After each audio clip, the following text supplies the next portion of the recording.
ఈ విషయం చిలకరాజుకు తెలుస్తుంది. ఏంటంటే తను ఒక పక్షిని చంపి తినేశాడు అని. చిలకరాజు సోనుని పిలుస్తాడు. సోను, ఇప్పుడు నీకు ఇదే శిక్ష. ఏ విధంగా అయితే నువ్వు ఇతరుల ప్రాణాలు తీస్తున్నావో, ఇవాళ మేమే నీ ప్రాణాన్ని తీసేస్తాం. చిలకరాజా, నన్ను దయచేసి క్షమించండి. నేను ఇక మీదట ఏమీ చెయ్యను. నన్ను క్షమించండి. లేదు, మేము నీకు చాలా సమయాన్నే ఇచ్చాం, చాలా అవకాశాలు కూడా ఇచ్చాం. నువ్వు మాత్రం మారలేదు. ఇప్పుడిక మేము చూపించాలి నీకు రాజు యొక్క శక్తి ఎలా ఉంటుంది అని. చిలకరాజు ఆదేశమిచ్చాడు. అదేంటంటే సోనుని బలివ్వాలని.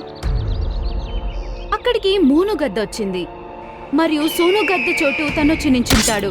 తెలియక సోనుగద్దకి బదులుగా మోనుగద్ద బలైపోయాడు.